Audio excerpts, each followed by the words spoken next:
Bonjour, donc on a attaqué un nouveau chapitre qui s'appelle Produits scalaires, donc qui porte sur les vecteurs. Et donc pour bien appréhender ce nouveau chapitre, il est important que vous ayez revu un certain nombre de choses sur les vecteurs étudiés normalement en seconde.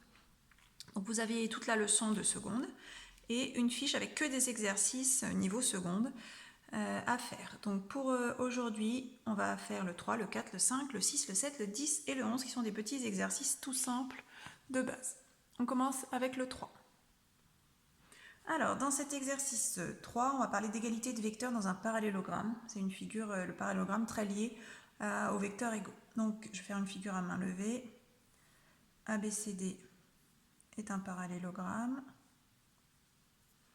I est le symétrique de B par rapport à A, évidemment.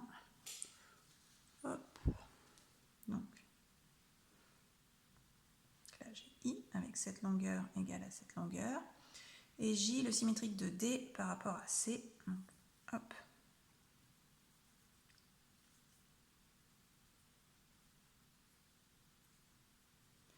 Alors, citer des vecteurs égaux de cette figure. Donc, déjà, on a un parallélogramme de base, donc on va citer tous les vecteurs égaux dans ce parallélogramme. Donc, AB égale DC. Donc, pour que des vecteurs soient égaux, il faut qu'ils soient parallèles, ça veut dire de même direction, également de même sens et de même longueur. Alors, je ne vais pas mettre l'équivalent, mais j'ai aussi BA égale CD. J'ai aussi DA égale CB, que j'aurais pu écrire sous la forme AD égale BC. Alors, avec les nouveaux points qu'on a rajoutés, IA est égal à AB, puisque on a la même longueur, ils sont sur la même droite, donc même direction, et même sens. Donc je peux le rajouter ici, IA. Et j'ai la même chose avec CJ. CJ est égal à DC.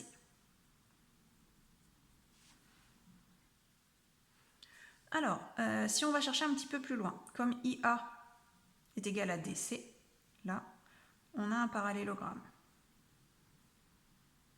Du coup, IA égale DC, je l'ai. Je peux dire aussi que AC est égal à ID.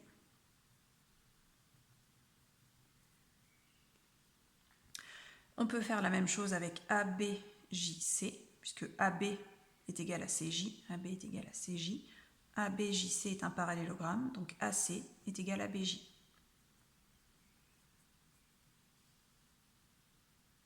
Et j'en vois pas d'autres. Donc question 2, en déduire que AICJ est un parallélogramme. Donc là, ça vient de cette égalité-là qu'on a écrite à un moment. Le vecteur IA est égal au vecteur CJ, donc IAJC est un parallélogramme.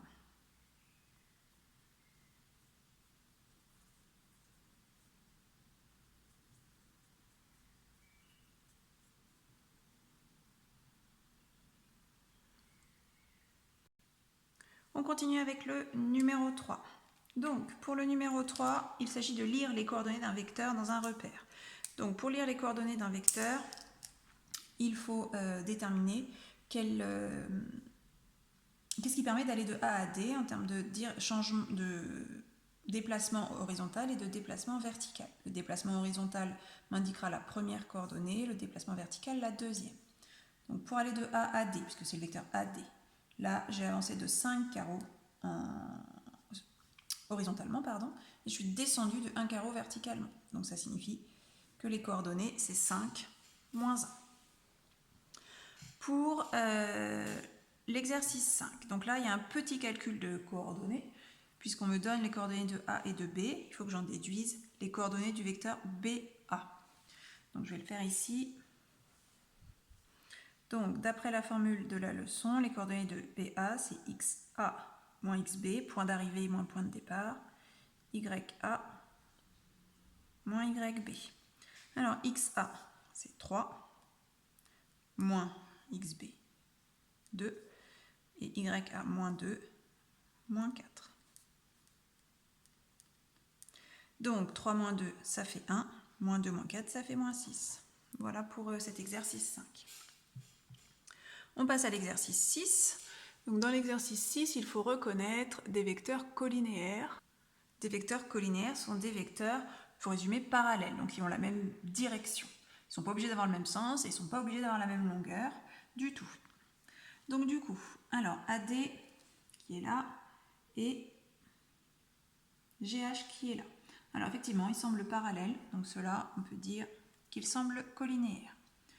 EF et KL. Alors pareil, ils sont parallèles, ils n'ont pas du tout le même sens, mais c'est pas grave. Ensuite, AD et RD. Il n'y a pas de R sur la figure, donc on va dire que c'est BD. Donc E, pas du tout.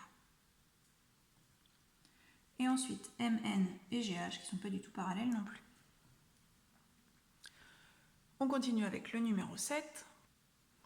Alors, on est toujours sur les vecteurs collinéaires. On a un vecteur de coordonnées 3, 2, qui est le vecteur U, et un vecteur V de coordonnées 4,5, Y qui est donc inconnu.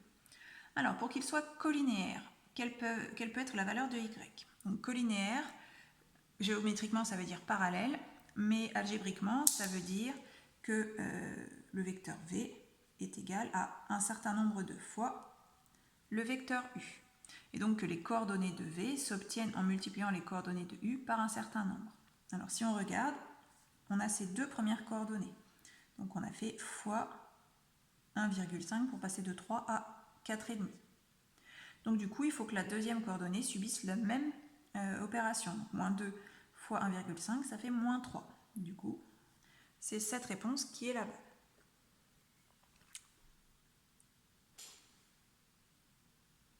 On continue avec le 10 du coup. Alors ABCD est un parallélogramme.